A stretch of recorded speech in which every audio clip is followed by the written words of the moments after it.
PhonePe, Google pay, Paytm వాడుతున్న ప్రతి ఒక్కరు ఈ వీడియోని తప్పకుండా చూడండి. 2000కి పైగా యూపీఐలో పేమెంట్ చేస్తే ఇక నుండి ఛార్జీలు పడతాయని సోషల్ మీడియాలో న్యూస్ వైరల్ అవుతుంది. నిజంగా మీ అకౌంట్ నుంచి ఎక్స్ట్రా అమౌంట్ కట్ అవుతుందా? లేదంటే ఇది ఫేక్ న్యూసా? ఈ వీడియోలో వితిన్ 2 మినిట్స్‌లో అసలు నిజమేంటో, అసలు ఛార్జీలు ఎవరికి పడతాయి, ఎవరికి పడదు అన్నది సింపుల్‌గా ఈ వీడియోలో చెప్తాను. కాబట్టి వీడియోని ఎండ్ వరకు చూడండి. ముందుగా ఒక విషయం క్లియర్‌గా తెలుసుకుందాం. ప్రస్తుతం ఫోన్‌పే, గూగుల్ పే, పేటీఎం ద్వారా మనం పేమెంట్ చేస్తున్నాం కదా! దాని ద్వారా చేసిన ప్రతి పేమెంట్‌కి నార్మల్ యూజర్స్‌కి యూపీఐ ఛార్జెస్ అనేది అప్లై అవ్వదు. వాళ్ళకి ఎటువంటి ఛార్జీలు అనేది పడదు. అలాంటప్పుడు ఈ న్యూస్ ఎందుకు వైరల్ అవుతుంది? అయితే రీసెంట్‌గా ఇండియన్ గవర్నమెంట్ ఒక నిర్ణయం అయితే తీసుకుంది.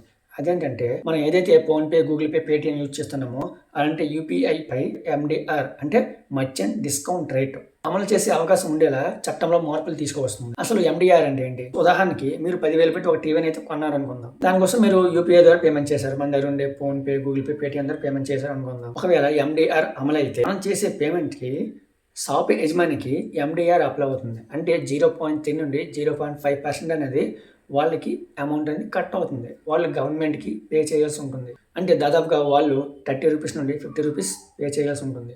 మనం పే చేయాల్సిన అవసరం లేదు. మనం 10,000 పే చేస్తే సరిపోతుంది. వాళ్ళు గవర్నమెంట్‌కి పే చేయాల్సి ఉంటుంది. అయితే ఒక కస్టమర్‌గా మనం గవర్నమెంట్‌కి పే చేయాల్సి వస్తుందని ఎటువంటి ఇన్ఫర్మేషన్ అయితే ఇప్పటికి బయటకు రాలేదు. ప్రస్తుతం ఉన్న ఇన్ఫర్మేషన్ ప్రకారం అయితే మనం పే చేయాల్సిన అవసరం లేదు. ఎవరైతే మర్చెంట్స్, షాప్ ఓనర్స్ ఉంటారో వాళ్ళు మాత్రం పే చేయాల్సి ఉంటుంది. అది కూడా ఇప్పుడు ఇంటర్నెట్‌లో 2000 దాటితే మనం ఎక్స్ట్రా ఛార్జెస్ కట్ అవుతుందని వైరల్ అవుతుంది. అది ఇంకా కంప్లీట్ ఇన్ఫర్మేషన్ అనేది బయటికి రాలేదు.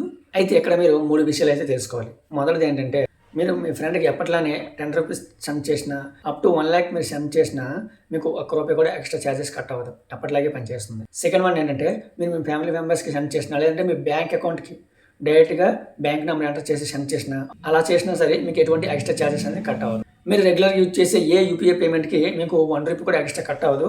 ఎప్పటిలాగానే యూజ్ చేసుకోవచ్చు. ప్రెజెంట్ అయితే యూపీఐపై ఛార్జెస్ విధించేలా చట్టంలో మార్పులు చేస్తుంది. అయితే ఇంకా అఫీషియల్ అనౌన్స్‌మెంట్ అయితే రాలేదు. వన్స్ గవర్నమెంట్ అనేది యూపీఐపై ఛార్జెస్ అప్లై చేస్తే అప్పుడు అఫీషియల్‌గా డిక్లేర్ చేస్తుంది. అయితే మీ ఒపీనియన్ చెప్పండి. ఒకవేళ ఫ్యూచర్‌లో యూపీఐపై ఛార్జెస్ అప్లై చేస్తే మీరు ఇంకా యూపీఐ పేమెంట్స్‌నే యూజ్ చేస్తారా? లేకపోతే పాత పద్ధతిలో ఆ డెబిట్ కార్డ్స్‌ని యూజ్ చేస్తారా? లేదంటే క్యాష్‌ని క్యారీ చేసి దాని ద్వారా పేమెంట్స్ చేసుకుంటారు. మీ ఒపీనియన్ కామెంట్లో మెన్షన్ చేయండి. ఈ వీడియో మీకు యూజ్ఫుల్ అనిపిస్తే వీడియోని లైక్ చేయండి. ఇలాంటి ఫోన్‌పే, గూగుల్ పే, పేటీఎం వంటి యూజ్ఫుల్ ఇన్ఫర్మేషన్ మన ఛానల్లో చాలా ఉన్నాయి. ఒకసారి వెళ్ళి చూడండి. అలానే డిస్క్రిప్షన్ మీకు యూజ్ అయ్యే 2 వీడియో లింక్స్ అయితే పెట్టాను. ఒకసారి వెళ్ళి చూడండి. ఈ వీడియోని వెంటనే మీ ఫ్రెండ్స్ అండ్ ఫ్యామిలీ మెంబర్స్కి షేర్ చేయండి. ఇలాంటి మోర్ యూజ్ఫుల్ ఇన్ఫర్మేషన్ కోసం టెక్ విత్ సంతోష్ ఛానల్ని సబ్స్క్రైబ్ చేసుకోండి.